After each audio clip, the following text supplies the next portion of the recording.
Olá, boa tarde. Estamos iniciando mais um podcast da TV Tapajoara. Eu e Fleury Colares, hoje recebendo aqui para essa conversa, com muito prazer, a Francidalva Rodrigues, que é presidente da Associação Família Autista de Itaituba, e a Patrícia Lobo, que é secretária da Associação. Fleury, estão as nossas convidadas aqui. Associação da Família Autista, né? Não tem o DA, né? Não. Associação Família Autista, né? A gente agradece a presença de vocês aqui por esclarecer a importância desse trabalho que vocês realizam aqui. E eu vou começar perguntando como é que surgiu a ideia da criação da Associação Família Autista aqui em Itaituba. Boa tarde, obrigada pelo convite, né?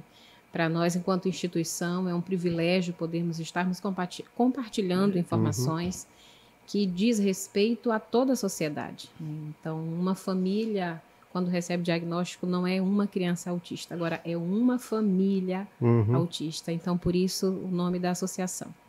E a ideia da associação partiu depois de um ocorrido não muito agradável, né, para uma mãe atípica, que hoje é a nossa vice, a Kátia Simone, por ela ter que vivenciar, na verdade, uma situação de constrangimento decorrente ao comportamento do filho em praça pública e as pessoas não entenderem o comportamento daquela criança. Então, a partir daí, junto com outras duas colegas, a Vera e a Valéria, que também fazem parte da diretoria hoje, acharam a necessidade de formar um evento onde pudesse trazer a publicidade, né, para a comunidade geral sobre o autismo. E estamos indo para a nossa 8ª caminhada, né, agora em 2025. Então, a AFAIP surgiu a partir dessas mães. Dessas caminhadas. Tá. E você, Patrícia, como é que entrou na associação? Você está desde o início também? Boa tarde, obrigado pela presença aqui com a gente. Boa tarde, desde já agradeço, né, pelo convite, por nós estarmos aqui e falar um pouco do nosso trabalho e um pouco da nossa posição de mãe também. Na verdade, no início eu participava do grupo do WhatsApp, né? Foi onde eu recebi orientação tanto sobre o grupo, sobre a caminhada e também sobre a carteira do autista, né? Foi daí que desse grupo que eu consegui solicitar a carteira do autista da minha filha. Minha filha tem 16 anos. E a partir daí eu comecei a participar do grupo. E aí, até então, eu não tinha participado da caminhada. E da caminhada foi quando eu conheci a Francidalva, né? Ela começou sobre essa camisa e nós se comunicamos. E aí eu comecei a de perto a conhecer sobre a família, né? A família que era a família azul. E aí foi daí que eu consegui participar e ser inclusa também junto com as outras mães. Você tem um filho que é autista? Eu tenho uma filha de 16 anos e tenho uma outra filha de 13 anos. Tenho 2 filhas autistas. Dalva, vamos abreviar mais o teu nome, Francidalva, vamos chamar de Dalva. A gente estava, quando a gente te convidou para essa conversa aqui, eu fui buscar alguns dados sobre pessoas com aspecto autista. E aí eu vi que no censo do IBGE de 2022, o censo aponta lá que 1% da população brasileira é portadora do aspecto do autismo. E por essa estatística do IBGE, quer dizer que a gente tem aqui 1.230 pessoas autistas. Esses números não batem com a realidade, né, Dalva?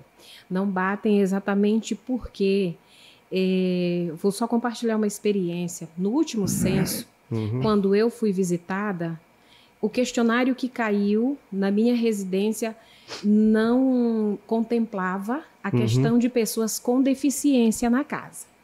E eu me recusei a responder o questionário até que viesse o questionário onde meus filhos pudessem ser contabilizados. E a partir daí eu comecei também, nós já estávamos no movimento, né? Eu orientei todas as mães a não responderem o questionário. Porque se todas as políticas públicas dentro do nosso território nacional são feitas a partir de censo e IBGE, né? Então nossos filhos não seriam contemplados novamente. Então eu me recusei, veio o primeiro, o recenseador, veio o segundo, veio o terceiro, no quarto veio o supervisor. E aí eu questionei, como é que vocês estão fazendo um trabalho que tem todo um prestígio, tem todo um respeito, e o meu filho não vai ser contabilizado nessa estatística? E ele disse, não, porque é aleatório. Eu disse, então você faça 4 vezes ele aleatório até aparecer o qual eu quero. Porque eu tenho 2 filhos autistas. Então, seriam 2 filhos que não teriam políticas públicas para ele. Né? E então, a partir daí, eu te garanto, Elito, que esse dado, ele não é fidedigno. Está muito subestimado. Está muito subestimado. Não é fidedigno porque, nesse censo, a Patrícia só tinha uma filha diagnosticada com TEA. E agora ela tem a segunda confirmada com TEA. Né? Então, assim, é uma de suporte 3 e uma de suporte 1. É uma com mais gravidades e comorbidades e uma outra que leva uma vida dentro da normalidade para a necessidade que ela tem. Então, não é verdadeiro. E por conta desses dados falsos, errôneos, é que nós, famílias atípicas, estamos sendo penalizadas. Falando em IBGE, a senhora falou em IBGE, há muitos casos em que as pessoas descobrem que são autistas na fase adulta. Isso são dados que o IBGE também mostra. Sim. Isso pode ser bem maior, esses números? Com certeza. Podem ser bem maior porque depois da associação montada, por alguma necessidade, nós não temos nenhum pai do sexo masculino na presidência. E aí, geralmente, nós somos questionados por que não tem uma figura masculina na presidência. E aí a gente tem diversas razões. Uma delas é que quando chega o diagnóstico do TEA, o pai vai embora. E aquela mãe se torna mãe solo de uma criança atípica. Então, não tem nem como a gente contabilizar. E dados científicos já mostram que possivelmente possa ser herdado do pai. Né? São estudos, então, vários estudos que descrevem a questão ambiental, descrevem a questão alimentar e uma série de infinidades. Mas o fato é que, quando a pessoa se observa em comparação aos filhos, ela começa a dizer, opa, mas eu era assim quando eu era criança. Eu não gostava de compartilhar brinquedo, eu não sabia falar, eu era tímida, eu ficava muito brava, eu não dormia direito. E então a gente começa a se observar. Qual o problema? A divisão. Que na idade adulta você já não está mais preocupado com o que você é. Você está preocupado agora com o que você será. E você só quer ser uma mãe ou um pai presente na vida do filho. O diagnóstico de TEA agora é algo que não vai fazer diferença. Então eu costumo dizer, eu e Patrícia, se hoje nós fôssemos avaliadas, nós teríamos sim algum nível de alguma deficiência, que não necessariamente precisaria ser só o TEA. Certo. Agora, falando sobre o trabalho da associação, quais são os principais desafios que vocês enfrentam nessa luta de vocês para ter o reconhecimento, para que as políticas públicas cheguem até os filhos de vocês e aos filhos de todas as pessoas que fazem parte da família autista? Quer responder essa? Pode falar, Patrícia. Vai falando, depois eu se deixar, eu tomo conta do podcast e falo bastante. Então, não vamos ser hipócritas. A maior dificuldade hoje que nós ainda encontramos, eu não vou falar como instituição, porque a instituição ela é só uma consequência de reuniões de famílias, mas é a aceitação familiar. Então, quando nós recebemos uma mãe, uma família, um pai, uma avó, seja quem for, que ela aceita a deficiência do filho, dessa criança, né, não está difícil agora da gente, enquanto instituição, fazer algo por ela. Porque agora, enquanto instituição, nós vamos orientar, que esse é o papel da associação. Né? Eu friso sempre que a instituição ela não é uma clínica. A instituição não oferta médicos, não oferta remédios, não oferta cesta básica. Não é esse o nosso principal objetivo, mas é sim orientar as famílias quanto aos direitos que elas têm e que são negligenciados. Eu posso falar dentro do nosso município. Né? Então, hoje, dentro do nosso município, todas as dificuldades nós ainda enfrentamos. o diagnóstico tardio por falta de profissionais, o tratamento que não acontece por falta de profissionais, inclusão nas escolas, porque as escolas não estão preparadas para receber tanto a demanda crescente quanto a deficiência das crianças. Porque o autismo, ele não vem só o autismo, ele sempre vem uma comorbidade. Essa criança tem dislexia, essa criança tem hiperatividade, essa criança vai apresentar outros comprometimentos para o desenvolvimento que ela poderia ter dentro da normalidade. Então, hoje, a assistência social não tem política pública para atender essas famílias, a começar pela orientação de quando recebe o diagnóstico, buscar o BPC. Então, agora já está melhor. Posso te garantir que do surgimento da FAIP para cá, muita coisa melhorou. Mas nós ainda temos muito aonde crescer e precisamos. Educação, saúde e assistência social, né, que é a tríade ali para o acolhimento de uma família carente, uma pessoa com deficiência. É uma espécie de rede, né? É uma rede, porque é interligado, atenção, né? Isso, é multi e é inter. Então, precisa que todas as secretarias estejam funcionando ali de modo atreladas. Porque se a Secretaria de Educação diz que tem, digamos que 700 alunos matriculados na rede pública, mas a assistência social não tem nenhum trabalho voltado para essas 700 crianças, essas crianças só estudam. Elas não praticam nenhuma atividade física, elas não têm nenhum tipo de lazer, até porque Itaituba é carente também, né, de áreas públicas. E quando nós ousamos sair com nossos filhos com deficiência, eles não são acolhidos, porque não tem inclusão. Patrícia, essa luta de vocês na associação é uma luta dia a dia, né? Dia a dia. Todos os dias nós temos um novo diagnóstico. Uma nova mãe procurando saber informações, sem saber como começar, sem saber por onde começar sobre o novo diagnóstico do autismo do seu filho ou sua filha, né? Então, quando chega até nós, eu falo, eu estou perdida, eu não sei por onde eu começar. Então, nós que já temos uma caminhada, aí nós vamos dar uma informação, explicamos por onde começar, explicamos sobre, além do laudo, quando se recebe, sobre procurar o tratamento para o seu filho, porque é um tratamento contínuo. A minha filha tem 16 anos, e é 16 anos de terapia. Desde os 6 meses de vida, a minha filha é terapia. Então, a minha outra também agora começou com terapia. E aí, chega-se um ponto da nossa cidade, infelizmente, de não fornecer as terapias o suficiente para os nossos filhos. E a demanda está aumentando e as coisas não estão melhorando tão 100%, né?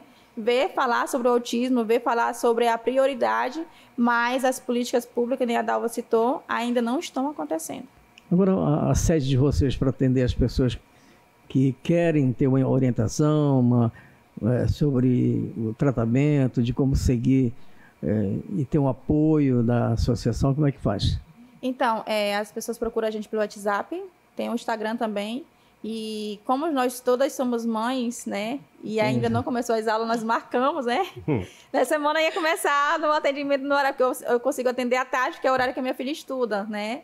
E aí já cancelamos porque pro dia 27. E aí, agora não, só na semana que vem. Nós marcamos com as mãezinhas o horário e elas vão até nós, né? E essas mãezinhas, elas são orientadas. Quem já tem um laudo, a gente solicita dar o suporte para as mãezinhas para solicitar a carteira do autista, que é a carteira CIPTEA, que é a carteira de identificação do autista. E aí nós damos o suporte, olha, é por aqui, você faz isso, você solicita isso, tira a identidade, faz a tipagem sanguínea, aí nós vamos lá, solicitamos no site, e recebemos até a carteira, né? Tivemos um evento da entrega das carteiras do CIPTEA. E assim nós recebemos e escutamos, nós somos ouvintes a escutar, a ouvir o choro de uma mãe que está em novo diagnóstico e nós tentamos acalmar, porque nós já passamos por experiências também. Choramos juntas. Já choramos juntas e é isso. Então, a associação de si, hoje, nós chegamos para mostrar para a sociedade que o que ela está passando, outras mães também passam o dia a dia. além em momentos que passamos diante da sociedade, o preconceito, a falta de inclusão, de você chegar num lugar público, seu filho se jogar no chão e as pessoas te olhar e olhar para o teu filho. A minha filha é de nível de suporte 3. A minha filha chegar no lugar chama atenção, porque ela faz zoada, ela grita. Se ela vê uma folha dessa, ela vai para cima. Se ela chegar num lugar desse, ela vai querer tomar o papel da Dalva. Então, chegando no lugar público, as pessoas que não conhecem o que é o autismo, né? Ela vai achar diferente, vai olhar com um olhar diferente. Então, a gente leva a informação, tentamos levar a informação para as pessoas entender a inclusão. Até porque o trabalho você falou, inclusive, de horário, né, de atendimento. É porque vocês fazem um trabalho voluntário. Nosso trabalho é totalmente voluntário. Totalmente. A instituição é sem fins lucrativos. Então, nós sobrevivemos a partir de uma pequena contribuição que os associados fornecem, de doações de algumas instituições do próprio município e de editais. Então, assim que a FAIP sobrevive. E aí algumas pessoas nos perguntam, se vocês não ganham financeiramente nada, por que vocês estão lá? Porque nós temos algo que nós acreditamos cegamente. Nós acreditamos que nós não podemos passar nessa terra sem deixar o legado, sem fazer o bem ao próximo, entendeu? E se nós temos esses filhos, nós temos que aprender alguma coisa com eles.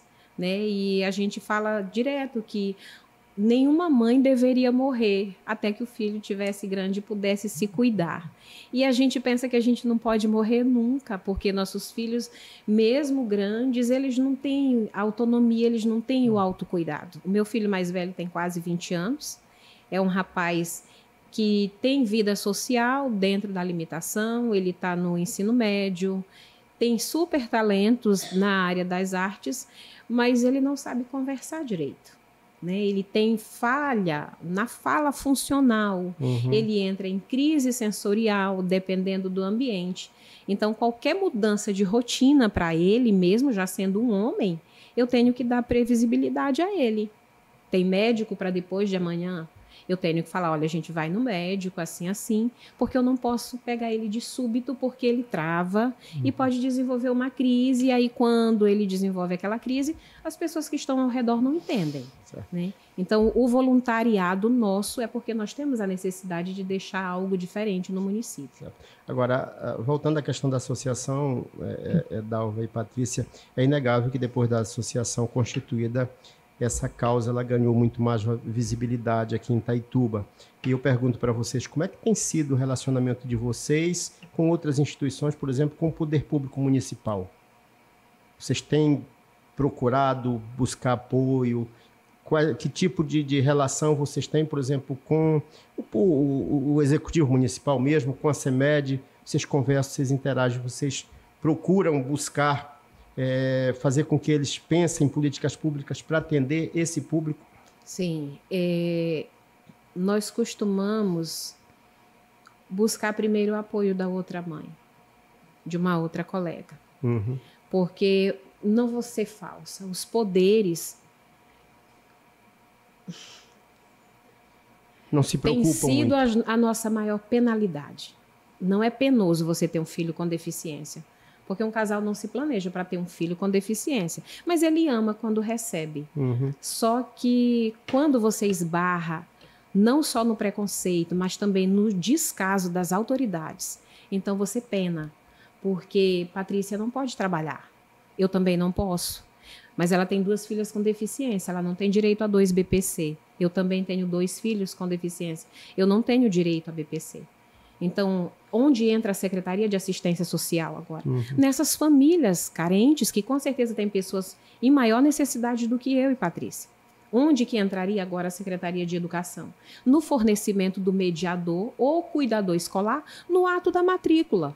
Porque se a criança já está diagnosticada com um laudo médico, embora a gente saiba que tem profissionais e profissionais, como em qualquer área, tem profissionais bons e profissionais ruins, mas se a criança já tem o direito dela garantido, nós lutamos para que esses direitos sejam respeitados.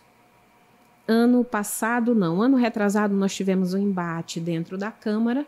Fica aqui o meu repúdio, a minha revolta, não só a minha, mas de todas as mães, onde nós queríamos o reconhecimento do uso do colar de girassol dentro do município. Então, foi a primeira vez que a instituição foi vista, foi ali. E era um direito que já estava garantido, né, em todo o território nacional. Mas dentro do município de Itaituba só precisava que fosse, né, validado, reconhecido e instituído. E nós tivemos uma grande revolta dentro da Câmara. O fato é que depois disso o Executivo avaliou, revisou e reconsiderou, né? E garantiu o direito para as nossas crianças. Mas ficou só aí. Porque dentro do município nós temos leis instituídas, que inclusive eu ando com elas, porque eu não sou uma enciclopédia, então eu não irei decorá-las.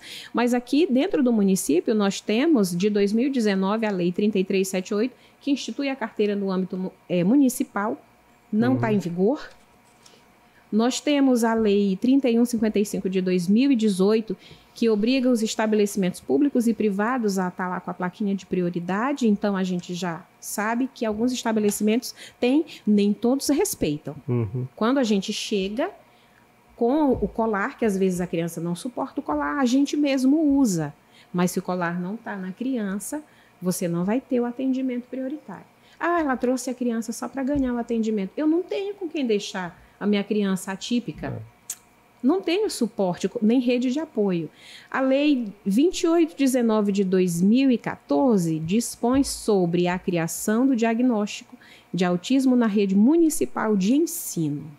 Essa é a nossa pior dificuldade hoje, porque a CEMED ela dispõe de uma equipe para diagnóstico, mas essa equipe ela não é completa e nem é eficiente para dar celeridade nos diagnósticos que precisam.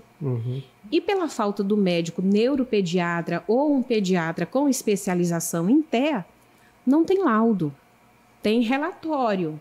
Esse relatório é encaminhado aos pais, e aos pais, quando vão à consulta com o neuropediatra, né, que geralmente é fora do município, caríssimo por sinal, esse relatório é o que dá embasamento. Mas essa criança ela já está com 5, 6 anos, 7 anos, 8 anos de idade. Então, olha o prejuízo que ela já teve, já que as intervenções são muito mais proveitosas na primeira infância. Quanto mais cedo chega o diagnóstico, quanto mais cedo é implementado as terapias, melhor a chance de desenvolvimento dessas crianças. Então, como nós estamos aí em processo, né, de nova gestão pública, nós ainda não procuramos contato com o atual prefeito, né? Tentamos algumas com a atual gestão, não tivemos muito sucesso. A passada. A gestão anterior. A gestão anterior. Mas o que eu posso dizer é que o surgimento da AFAIP foi um divisor de águas para essas famílias. Porque até que eu conhecesse Patrícia e as outras mães, a gente achava que era sozinha. Não tem nenhuma mãe que passa por isso, eu estou sozinha, eu não sei quem recorrer, eu não sei a quem procurar. Então, hoje não. Hoje, embora a gente tenha dificuldades ainda dentro do município, mas a gente já sabe para onde vai, a gente já sabe em qual porta bater, né? Então, nós estamos nos preparando para bater agora na porta da atual gestão pública do município. Agora, Patrícia, com relação à questão do mercado de trabalho para o autista aqui em Itaituba, né? Aquele que já tem uma idade para trabalhar, a dificuldade é grande. Como é que existe já alguém no mercado de trabalho, trabalhando? Vocês têm dados ou não? Rafael, é o único que nós conhecemos autista adulto. Diagnosticado, que está trabalhando. Inclusive, ele está em estágio no Poder Judiciário, no Fórum. Ele trabalha lá, né? Mas conhecimento de um outro autista adulto nós não temos. Nós temos também o Gabriel, que já é adulto, ele mora em Miritituba e está terminando a faculdade, né, Patrícia? Isso. Mas até para conseguir o estágio, que é obrigatório para finalizar, concluir o nível superior, até isso é difícil. A gente precisa muito estreitar laços com empresas, porque, na verdade, é necessário que as empresas estejam se adequando também para receber esse pessoal, né? Mas o fato é que até que se mova poderes maiores, ninguém faz nada. Tá, eu queria voltar um pouquinho mais sobre a questão da escola, porque a gente está iniciando agora o ano letivo, né? Vocês estão se preparando. E tem uma lei, a Lei 3.125 de 2000, do ano passado, né? Que ela prevê formação específica, né, para professores para acompanhar alunos autistas nas escolas. A gente eu conversei até com algumas pessoas da CEMED E a informação que eu tenho é que não tem professores com formação específica para acompanhar esses alunos. Alguma escola tem que eu desconheça? Quer responder, filha? Não, pode responder. Olha, eu não posso dizer para vocês que nós estamos na estaca zero. Mas eu posso dizer para vocês que a cada novo ano letivo, para nós, é um novo desafio. A gente já dorme se preparando para o que vai ser amanhã. Ano passado, nós tivemos a infeliz surpresa de que seria retirado o profissional chamado professor itinerante, e esse tinha formação específica para atender o público com deficiência, não só TEA, né? Mas com outras deficiências. Mas no nosso caso, em falando de autismo, para atender os alunos com TEA. E foi retirado esse profissional. Não me refiro só no município, mas em toda a esfera nacional foi retirado. Esse profissional ele poderia ficar atendendo a criança em sala de aula? Poderia. Só que o salário dele seria inferior ao que ele recebia. Para ele não era interessante. O que aconteceu? Esse profissional saiu do acompanhamento individual e foi para a sala de recurso, que é o AEI. De contrapartida, houve-se ajustes e adaptações e o que era profissional itinerante, o professor itinerante, ia se chamar mediador escolar. E foi aquela confusão e muito estudo, muita leitura. Eu digo, vamos lá, vamos descobrir o que foi que mudou e a gente perdeu aqui em algum lugar. E, de fato, ficou o mediador escolar. Esse profissional, não há ainda uma regulamentação no país para dizer qual a formação mínima que ele deve ter. Desde que ele esteja cursando a partir do 6º período, salvo me engano, de pedagogia, ele já pode ser um mediador. Com ou sem formação continuada. Porque para ter formação continuada, você já precisa ser um profissional. Sim. E o fato é que foi surpresa, desagradável, alguns profissionais se destacaram, realmente. A CEMED ofertou um pequeno curso de salvo me engano, 100 horas, para capacitar esse profissional a ir para a sala de aula como mediador da criança com TEA. Esse ano nós já tivemos uma outra infeliz surpresa, que inclusive, não sei se vocês observaram, mas está repercutindo bastante na mídia, que vão compartilhar esse mediador em sala de aula. Exemplificando, se na sala de aula tiver 2 ou 3 crianças com TEA, de suporte 1, é aquela que verbaliza, que consegue ter um mínimo de socialização, né? Ela vai compartilhar o mediador. Então, esse profissional vai cuidar agora não só de uma criança, mas até 5 crianças. Tá tudo certo? Sim, se não é arbitrário a legislação atual, tá tudo certo.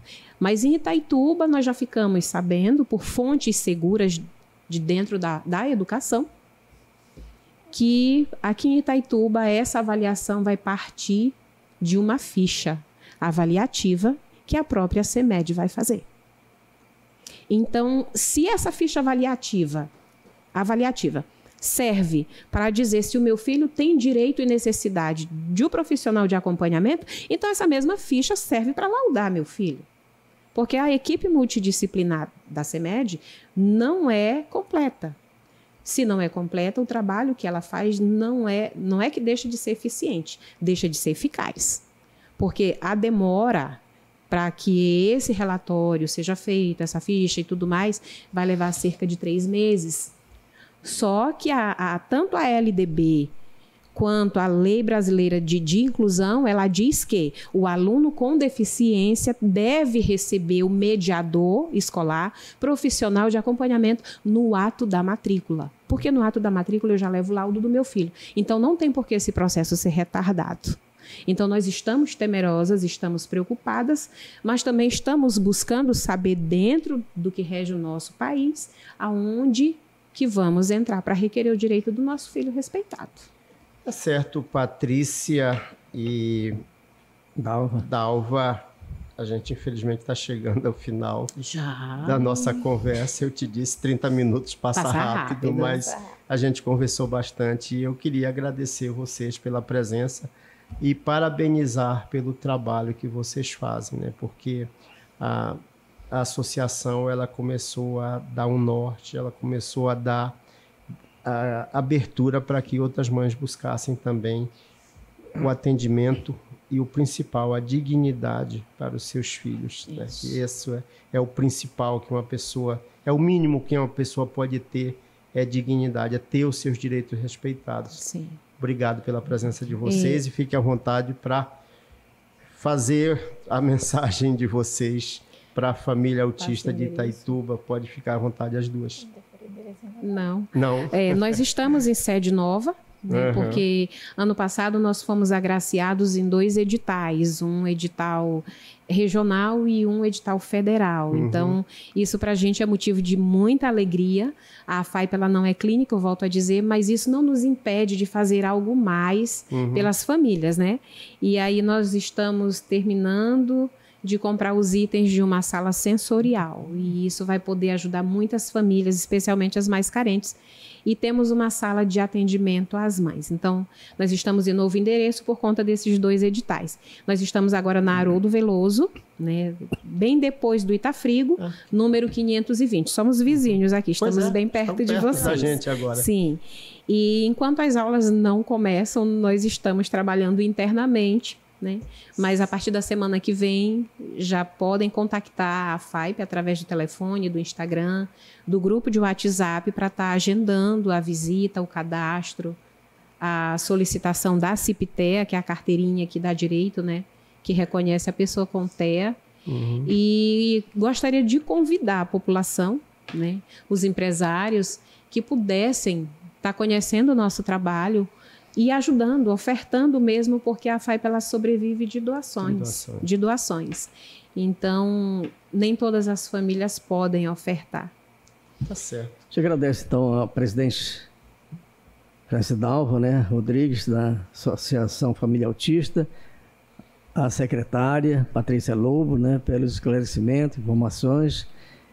Se tivesse mais tempo, a gente ia mais longe, tem muito né? assunto aqui. Ia mais adiante nessa conversa, mas a gente promete que a gente vai voltar a esse assunto, discutir mais, um pouco mais, com maior profundidade esse assunto, porque é uma causa realmente que sensibiliza a todos nós e a gente aqui da TV Tapajara está sempre disponível para dar visibilidade a esse trabalho de vocês. Nós agradecemos. Sim. Em nome de todas as famílias, né? Não só as associadas, mas nós agradecemos em nome de todas as famílias atípicas a oportunidade e dizer que a instituição está sempre solícita, né? Quando necessitarem de mais informações, nós estamos dispostas a compartilhar. Tá certo. Florino, vamos fazer aquela nossa pausazinha para o recado da Letícia e vamos trocar também aqui de convidado. Nós vamos receber para a nossa segunda parte desse podcast a médica obstetra e ginecologista, a Leiliane Almeida, mas a gente vai chamar de Leila aqui na nossa conversa também. Assim como a gente abreviou a Francidalva para Dalva, vamos também tratar de Leila, a nossa próxima entrevistada. É um instantinho só e a gente volta com a segunda parte do nosso podcast TV Tapajoara. Muito obrigada. Pronto.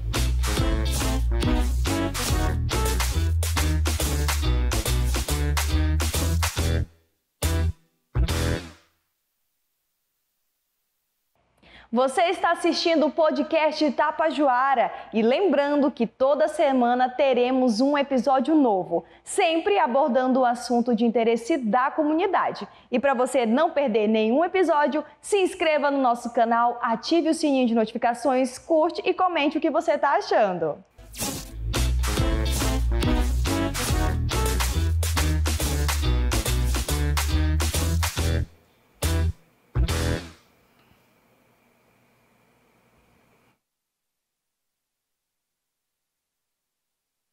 Instituir aqui, recebemos no primeiro bloco da nossa conversa a Francidalva e a Patrícia, que era da Associação da Família Autista. Agora nós temos aqui como convidada para essa segunda parte do nosso podcast a médica ginecologista e obstetra Leiliane Almeida. Eu vou chamar Leiliane só na apresentação, depois vai Leila. Ela é nossa convidada e a gente vai falar um pouco sobre a história de vida, começando, Leiliane, pela tua passagem pela imprensa, né? Tu tiveste um tempinho aqui também no nosso meio, né? Boa tarde, muito obrigado pela tua presença aqui com a gente no nosso podcast. Boa tarde. Primeiramente, agradecer a oportunidade, né, dizer que realmente é um prazer estar aqui com vocês. Essa TV, ela nos remete muito à cidade de Itaituba, e sempre quando você tem essa oportunidade de ir fora, é um momento que a gente se conecta com a cidade, é quando a gente vê alguma coisa da TV Tapajoara. Então, é um momento assim de gratidão em poder estar aqui hoje e agradecer a oportunidade. E a tua experiência na imprensa, como é que foi? Minha experiência foi rápida, né? Foi mais na rádio. Eu digo assim, que eu sou da época das redes sociais em que era diferente. Então, eu estou tentando me adaptar a esse novo momento, mas eu passei, sim, um breve momento na rádio alternativa, onde a gente tinha um programa no estilo revista. Foi um momento bem interessante, né? Era universitária na época, porque além de médica, eu fiz minha primeira graduação, foi uma licenciatura, né? Então, foi um momento bem interessante. E como foi esse momento de ir para o rádio? Quem convidou? Como é que foi essa... No momento, eu tive meu primeiro contato com o rádio, foi na Rádio Itaituba, assim, por curiosidade mesmo. Acho que foi com R. Lopes. E, inclusive, depois até trabalhei com ele, vendendo revista, alguma coisa assim. E aí depois, aí foi super coisa de adolescente mesmo, curioso. E aí depois eu fui vocacionada, eu quis ser freira um dia. E eu, na minha experiência de ir para fazer essa experiência com as freiras, eu estava em Belém. E aí teve a oportunidade, as meninas faziam esses programas aos sábados. E aí eu fui, eu super gostei na época. E foi assim, meu primeiro momento, e já me lançaram para falar ao vivo, e era um programa ao vivo, e já me jogaram para interagir com o público, e eu super fiquei à vontade naquele momento. E aí, quando eu cheguei logo em seguida, acho que o ano era 2000, por aí? Não, algum tempo atrás. Algum tempo. Ou 2003, acho que era 2003. E aí, depois, a Rosenira Brito, juntamente com ele deve estar dormindo agora. Salomão Ribeiro. Salomão Ribeiro. E aí, olha, vocês não querem fazer um teste? Lá ele estava fazendo uma seleção, e aí foi feita uma seleção com algumas pessoas, e naquela oportunidade eu fui a pessoa que foi selecionada para acompanhar juntamente com o Salomão Ribeiro. A tua licenciatura foi em que? Em letras. Em letras? Letras. E depois essa guinada para a área da saúde, como é que foi? Eu costumo dizer que, na verdade, eu sempre meio que trabalhei com as duas coisas. Saúde e educação, para mim, sempre foram algo muito assim. E quando você me perguntou um pouquinho sobre isso, eu estava há pouco tempo pensando. Acho que isso tem muito a ver com a influência da minha mãe. Eu vi de criança ela lecionando, ela foi professora do Mobral, e depois ela foi agente comunitária de saúde. Então, nesses dois momentos, eu pude acompanhá-la, e eu fui depois professora tipo Mobral também, né? E depois eu também trabalhei na saúde, porque quando eu era criança, ela me levava junto para fazer as palestras, para visitar as casas. Então, ela vivia dizendo, essa menina nasceu para médica. E eu brigava, e mesmo eu fazendo letras, ela me comprava material de saúde. Então, meio que as duas coisas sempre estiveram assim presentes na minha vida. Tá. Só antes do Fleury fazer a pergunta, só para explicar para o nosso público mais jovem o que é Mobral. É o Movimento Brasileiro de Alfabetização, é um programa do governo federal que era voltado para a alfabetização de pessoas adultas, né, que perderam a alfabetização na idade certa, e o governo federal criou esse programa, que era o Mobral, né? Só para posicionar o nosso público mais jovem, que não sabe o que é isso. E bem posteriormente, esse programa veio mudando de nome, e eu acompanhei o mesmo programa na época, e assim eu já disse minha idade, mais ou menos, né?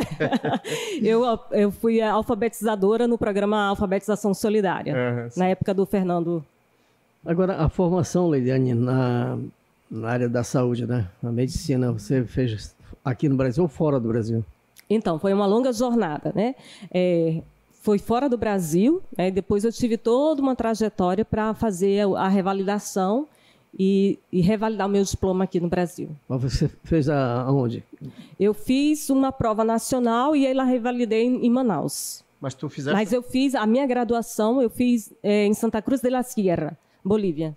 Como é que foi essa experiência, assim? Muita gente já faz fora, né? Mas, assim, como é que é essa experiência? A questão da língua também. Tem também a barreira da língua. Como é que foi para ti? Eu tinha acabado uma graduação. E não sabia nada de espanhol. E é um desafio. Hoje mesmo eu vi um vídeo de um colega que falava sobre os desafios. Não é só o desafio. Para mim era um desafio que era uma licenciatura, uma graduação totalmente diferente. Na primeira eu pensava, eu tinha a minha ideia, e ali não. Eu estava numa graduação onde eu tinha que decorar. Era uma coisa fechada, não importava a minha opinião.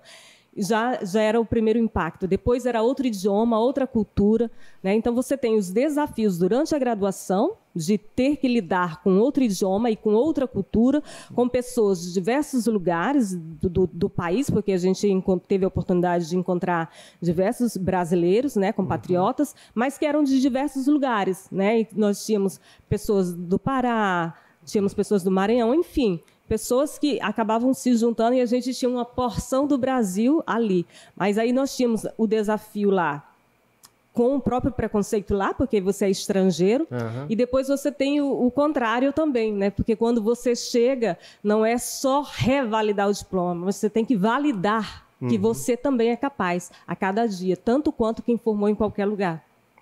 Agora, e essa questão do você estar num local e esse preconceito de as pessoas de lá acharem que você está tomando o espaço deles, que a gente está vendo muito isso agora depois que o presidente Trump assumiu a presidência dos Estados Unidos, no segundo mandato, que ele está querendo deportar em massa os imigrantes. Quer dizer, aqui também tem isso, né? Sim. As pessoas acharem, olha, esse pessoal está vindo para cá, está querendo tomar o nosso lugar, né? Tem esse problema também, né? Tem isso também. Tanto lá quanto aqui, né? Tanto quanto... Exato. Por isso que eu digo que é um duplo preconceito, né? O preconceito quando você estava lá, e é um preconceito também quando você regressa para casa. Algumas pessoas conseguem perceber que, olha, você é tão colega quanto eu, e algumas pessoas já não percebem, né? Mas isso também te desafia, porque não basta só você ser um profissional, mas você tem que... Realmente é um desafio para você dizer, não, você tem que ser tão bom quanto, né? Agora, tu validaste o teu diploma na Federal do Amazonas, fez residência em Minas Gerais, outra parte em Santarém. Como é que foi? E veio trabalhar aqui em Itaituba. Como é que foi isso tudo? Então, validei pela Amazonas, né, pela Federal do Amazonas, e aí eu já tinha passado uma parte em Minas com o meu saudoso esposo, viemos para o Amazonas, depois retornamos novamente para Minas, e lá eu comecei a residência de ginecologia e obstetrícia. E aí, em um dado momento, ele disse, quero voltar para o norte. Quero voltar para o norte. E, enfim, homem, né? Na época, então, eu disse, não, a gente não pode agora, porque agora eu estou no processo de formação e eu não posso. Mas havia um processo de solicitação de transferência, que é bem complicado, é bem difícil, mas Deus sabe de todas as coisas e preparou. Deu certo, eu fiz a solicitação e consegui transferir para a UEPA de Santarém. Fizeste quantos anos lá em Minas? Só o primeiro ano. Só o primeiro, fizeste o restante. E foi bem na época da pandemia, então foi assim, o primeiro ano bem comprometido. São 3 anos. 3 anos. Foi o primeiro ano bem comprometido, porque a gente tinha um fluxo bem baixo, né?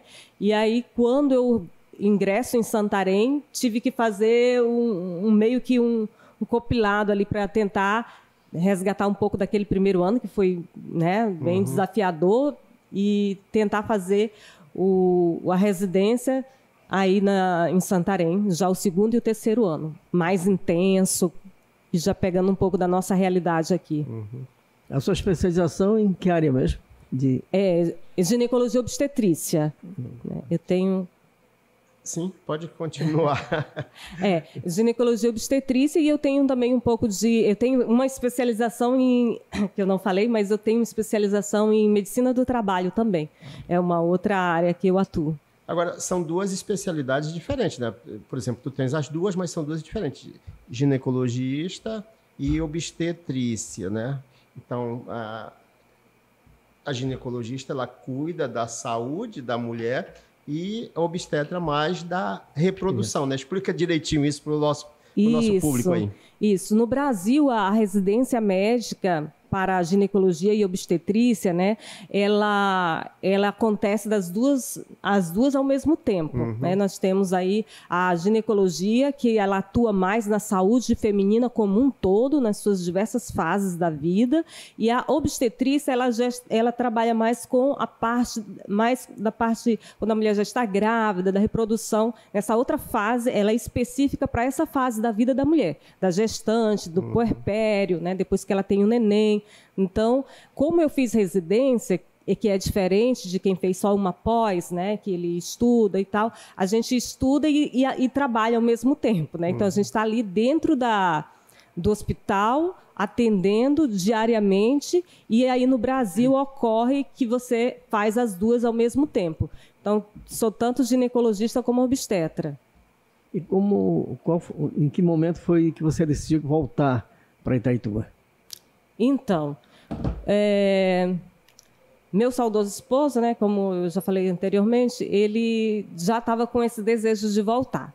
E eu estava aqui em Santarém, bem próximo já, e quando me ocorreu, né, a perda do meu esposo, então eu fiquei, o que eu vou fazer da vida? Então, meio sem chão, né? Então eu estava, apesar de que fui bem recebida em Santarém, tenho um carinho por Santarém, estava atendendo lá no municipal de lá, mas eu falei, olha, eu acho que é hora de voltar para casa. E aí eu fiz esse caminho de volta, bem receiosa de como seria depois de praticamente 15 anos voltar, né? Porque a gente se questiona, eu vou voltar. Eu falei, poderia ficar aqui ou ir para Minas. Mas era o meu receio muito grande de voltar, e a minha surpresa grande foi de que realmente eu tive essa sensação, eu voltei para casa, né? Foi uma acolhida muito boa. Isso aqui é sinal dessa acolhida, estar aqui hoje com vocês, né? É sinal dessa acolhida, dessa cidade que ela é. Eu sou itaitubense, não é da gema, eu sou do coração, né? Então, estou super me sentindo em casa. Aquele medo, aquele receio de voltar, nossa, como será? Acabou, e eu me sinto assim, nossa, eu fiz bem. Fiz certo em voltar. A volta me fez bem, estou em casa. Estou em casa, essa sensação que eu tenho, estou em casa. Estou em casa. A gente outro dia recebeu aqui a doutora Carla, ela é pediatra. Conheço. Ela também é daqui de Itaituba, né? E a gente vai buscar um pouco da história de passado, e toda vez que entrava um novo prefeito, as perguntas básicas que se fazia, como é que o senhor vai fazer para trazer médicos especialistas para Itaituba, que era a grande deficiência aqui, a gente só tinha clínico geral, e o clínico geral fazia tudo, até aplicar anestesia ele fazia, sabe? Hoje a gente tem, assim, eu vejo isso com grande satisfação, que a gente tem profissionais de várias áreas e com várias especializações voltando para Itaituba. Tem a Carla, que é pediatra, você que agora é obstetra e ginecologista, e tem outras por aí também. Tem um gastro, que também é daqui de Itaituba, embora ele atenda aqui e atenda fora também. Quer dizer, a gente vê que hoje nós temos já o retorno de itaitubenses voltando para casa, formados, e que vieram prestar serviços aqui para a nossa população, que antes, quando a gente era um pouco mais novo, a gente tinha essa dificuldade. E então, tu atende aonde, Leila? Então, eu também, sabe, só voltando um pouquinho aí no que você falou, quando assim que eu estava na minha residência, eu falava assim, eu penso de voltar, lá em Minas ainda, né? Eu falava assim para o meu preceptor, meu professor, eu falei, eu penso de voltar para a minha cidade, eu acredito que lá ainda tem uma certa carência desse profissional e tal. Aí ele, aonde que é? Como que é? Eu falei, olha, até onde eu sei não tem especialista nessa área. Ele falou, tu vai sozinho para lá? Ele dizia assim, você quer ir mesmo para a Boca da Onça? Ele falava assim, né? Eu penso de voltar para lá. Mas aí hoje eu fico feliz, porque ainda tem mais outros 2 colegas, né? Que são também obstetras, além do doutor Hélio, que foi meu professor, que está sempre por aqui também. E feliz porque existem outros especialistas que a gente pode trocar ideias e tal.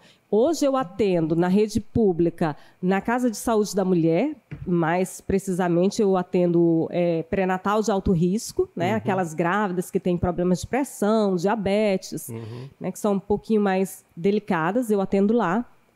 E atendo na rede privada, em algumas clínicas, né? Pode citar? Pode falar o nome, não tem problema então, nenhum. eu atendo na Clínica Betel, né? Na Ansonic e na Social Diagnóstica, ali no Liberdade.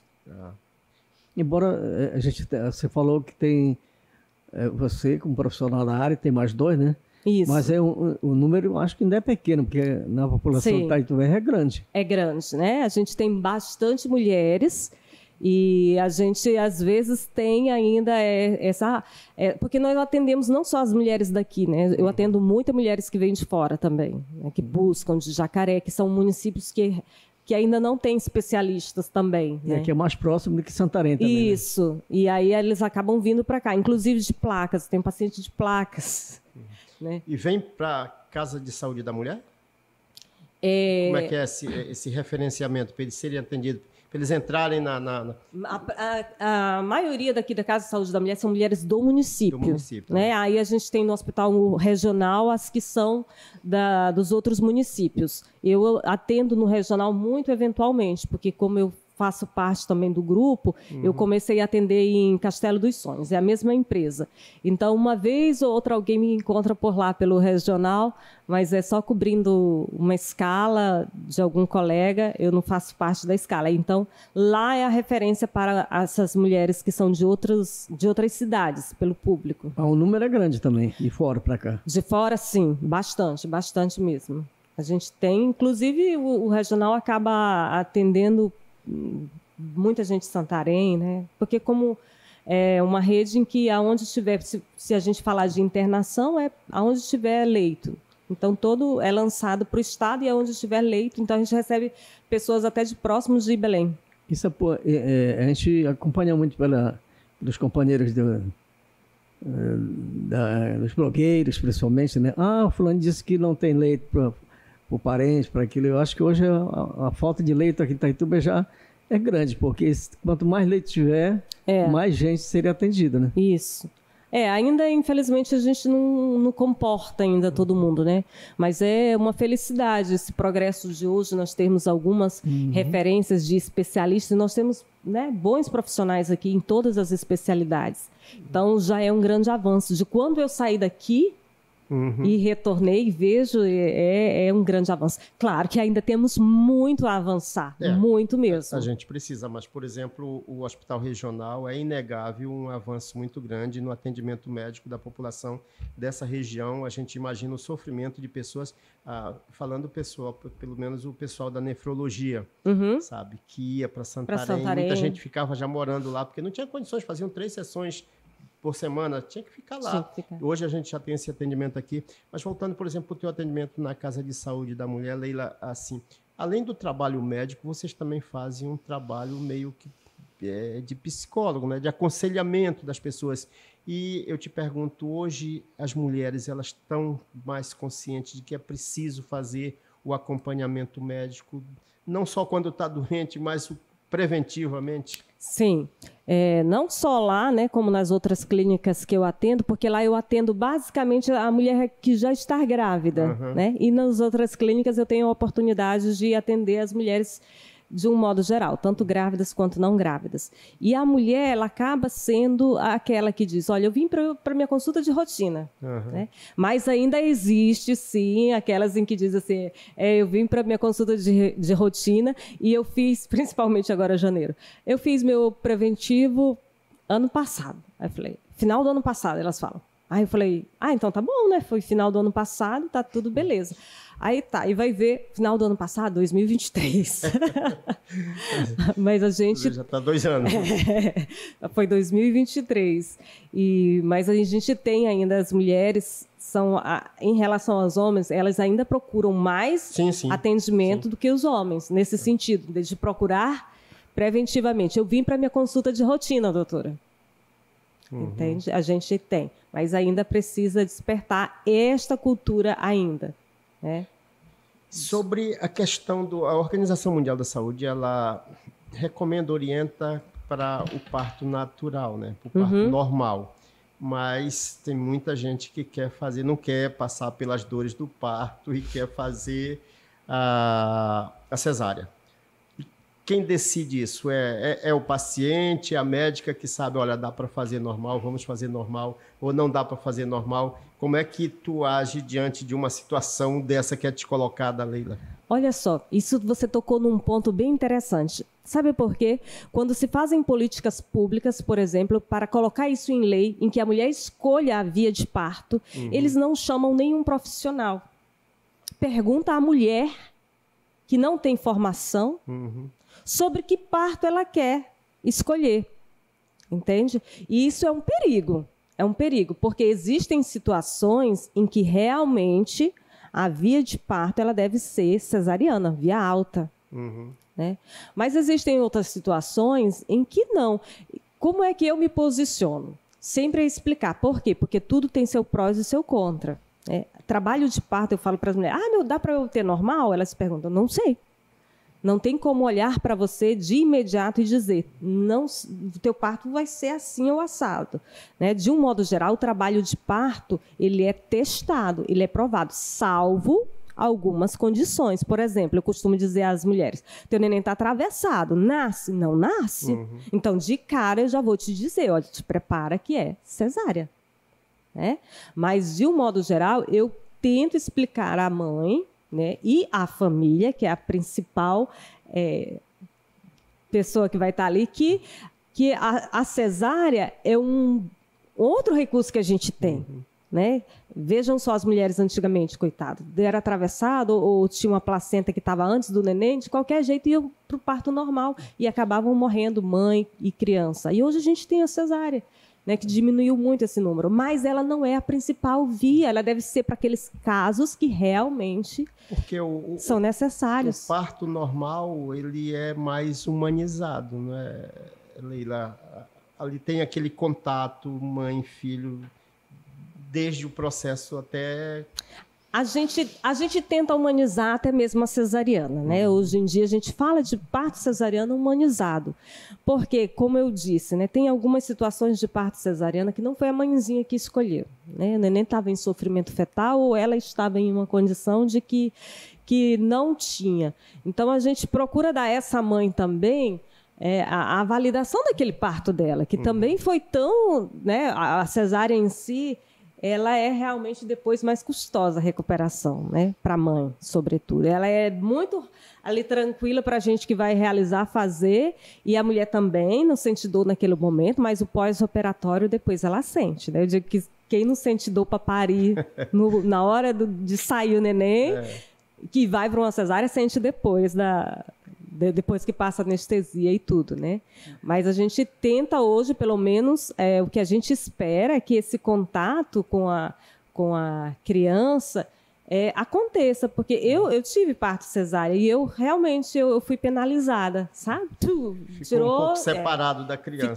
Fiquei. Então, nem de ver assim, sabe? De ver, porque se põe um pano ali e... Hoje em dia, os pediatras têm esse cuidado, a gente também, de pelo menos mostrar, faz o primeiro atendimento e o pediatra já apresenta para a mãezinha, olha, está aqui teu neném, está bem, né? Ou não, teu neném precisa ir rapidinho para uma atenção. Agora, hoje, eu pergunto assim, porque eu tive uma conversa com um cidadão que disse que levou a esposa para ter um neném e lá os caras disseram, não, vai ter que ser parto normal. Então, ele queria que fosse cesárea, né? Ela queria que fosse cesárea. E lá a orientação é que tinha que ser normal, né? A orientação hoje é esta ou não? Não existe isso.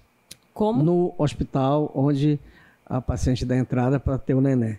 Há alguma recomendação? Não, vamos... É que cada hospital, na verdade, segue um protocolo, entende? Cada hospital tem um protocolo.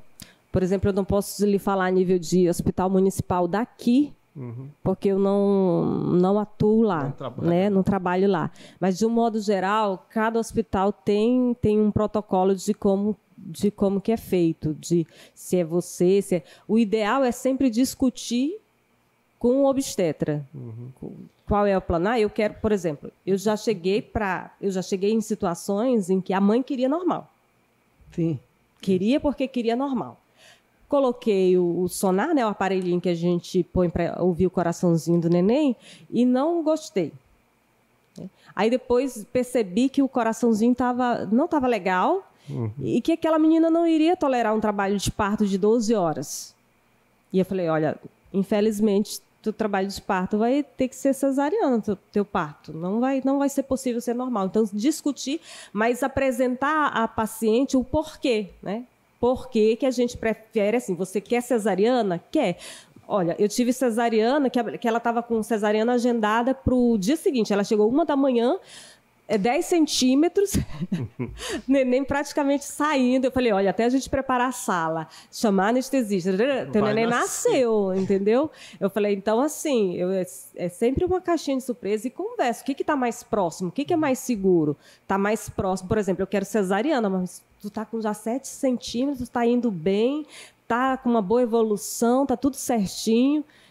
Dá para seguir mais 3 e o neném nascer, porque são uns 10 centímetros. Certo.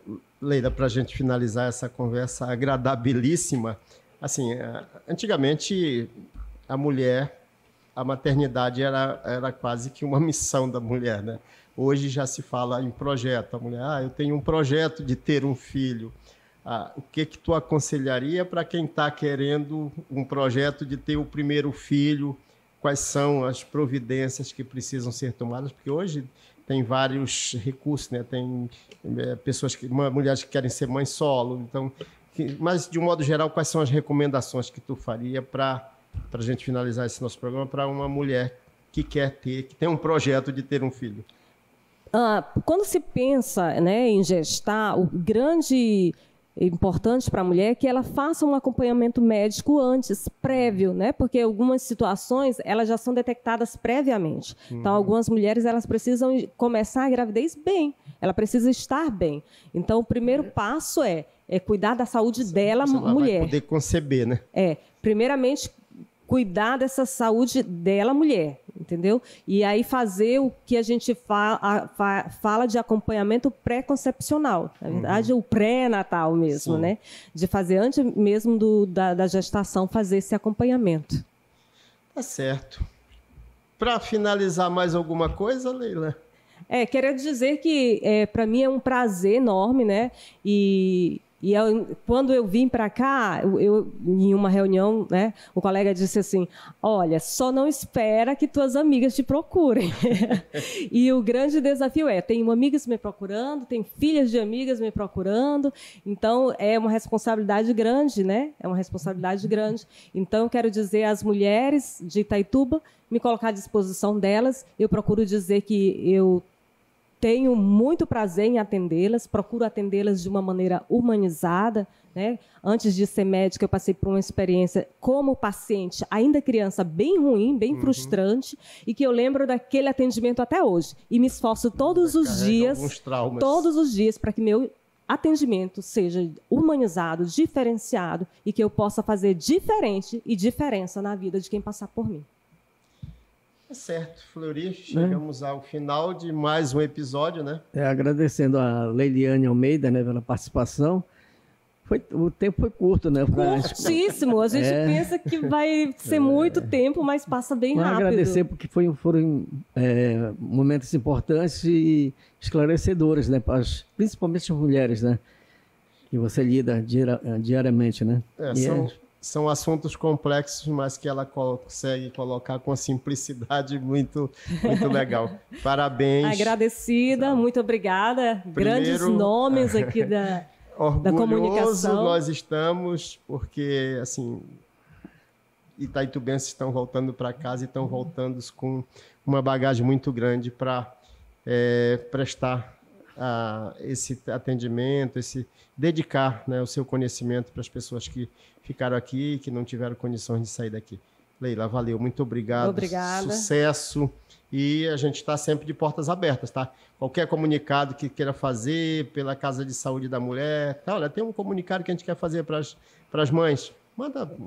O Márcio, tens o contato do Márcio, tem o meu agora. Sim. É só passar um zap, uma mensagenzinha que a gente está sempre à disposição, tá? Muito obrigada.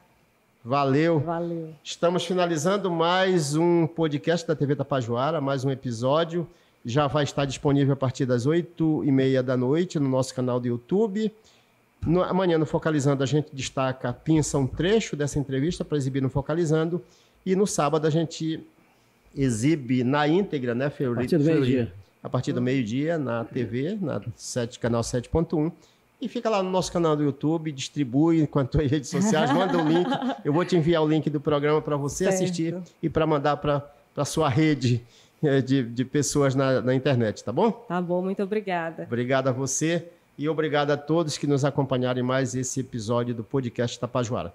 Até a próxima quinta-feira com mais um podcast, com mais uma rodada de conversas aqui, descontraída como foi essa de hoje. Até lá.